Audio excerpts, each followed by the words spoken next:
Some stories aren't just told, they're felt. They become part of the very fabric of a culture. And what we're about to explore isn't just a biography. This is the chronicle of a true master, a revered sage whose life and deeds created a legacy of faith that, honestly, feels as powerful today as it ever was.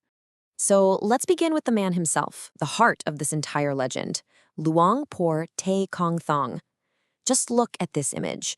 This is the face of a master monk whose spiritual power was matched only by his incredible compassion.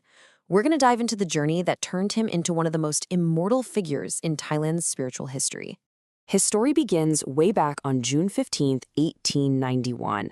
And you could say a special path was laid out for him from the very beginning, because at the tender age of 15, his spiritual destiny really kicked into gear. He was ordained as a novice, guided by his own uncle, the highly respected Luang Lung Daeng. And that right there, that was the very first step on a path that would demand immense devotion. Now, to really appreciate the sheer scale of what he did next, you have to understand this concept, tu dung. This is not just a long walk, okay? It's a profound spiritual pilgrimage.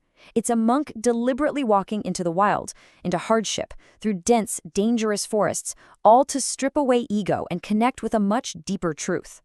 So in 1912, when he was just 21 years old, Luang Pho Tae began his tudung. And get this wasn't a journey for a few weeks or a few months. This was a relentless 17-year quest. Think about that. 17 years. He wasn't walking towards a place on a map.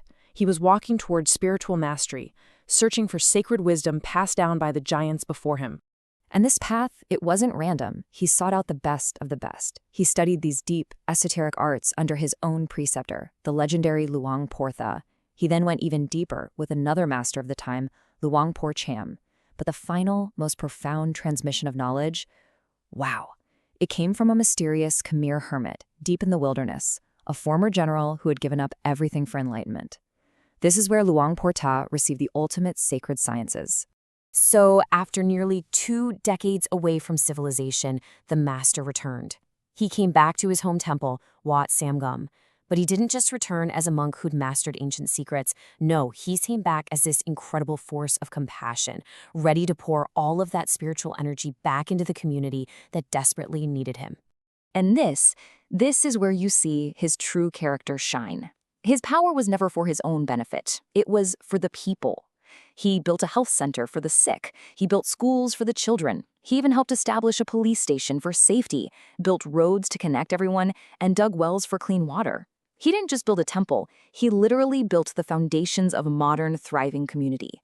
That was his metta, his boundless loving kindness put into action. So, with his wisdom firmly established and his compassion proven through his incredible deeds, Luang Pho Tae began the work that would truly make him a legend, the creation of his sacred Kumantong. And let's be clear, these were not just statues. They were the culmination of everything he had learned, all the sacred knowledge he had gathered on that 17-year quest. The creation process itself started with these incredibly potent spiritual elements. We're not talking about regular clay here. He gathered soil from 7 mystical salt licks, earth from 7 hallowed cemeteries, clay from countless crab holes, and the sacred powder of special herbs and pollens. Every single ingredient was a vessel, a conduit for a very specific and very powerful spiritual energy. And the consecration ritual, well, it was said to be nothing short of a miracle. He would mold the figures by hand, then lay them inside a sacred ritual circle. Then he would begin the powerful incantations, pouring his entire spiritual force into the clay. The story goes, and this was witnessed by his disciples, that when the ritual was complete, the figures, now alive with spiritual energy, would literally rise up on their own, an unbelievable testament to the sheer force of his power.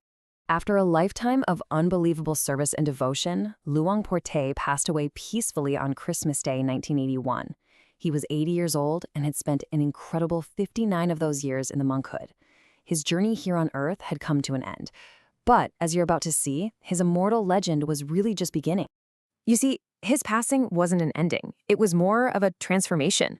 His physical body was gone, yes, but his spiritual presence only grew stronger, becoming this eternal beacon of faith for all the generations that would follow. And if you go to Wat Sam Ngam today, you can still feel that presence. His body is preserved there, a sacred relic for the faithful. countless people still make the pilgrimage to his shrine, to feel his spirit, to ask for his blessing, and to connect with a master who, in a way, never really left. And in the end, that's what this whole chronicle reveals, isn't it? A profound truth. The most powerful thing Luang Pho Tae ever created wasn't molded from sacred clay.